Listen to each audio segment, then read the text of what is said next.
He was blind Elias, a fixture on the boardwalk, his eyes milky and sightless, his tin cup held out by a trembling hand. Most folks tossed him a penny, a gesture of pity. Then came Blackwood, a gambler with a reputation as cold and hard as a snake's belly. Blackwood walked by, saw Elias, and a cruel smirk touched his lips.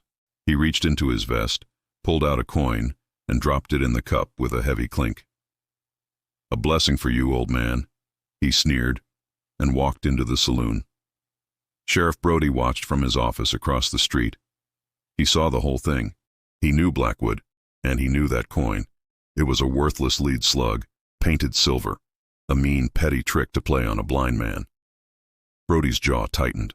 Later that night, Brody made his rounds. He passed the dark alley by the saloon and heard a scrape.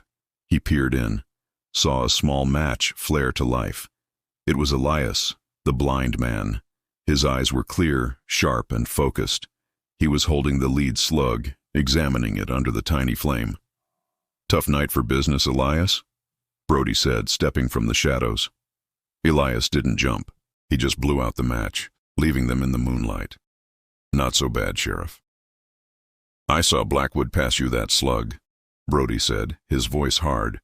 "You're a fraud. You're not blind." "No," Elias agreed, his voice no longer the weak tremble of a beggar.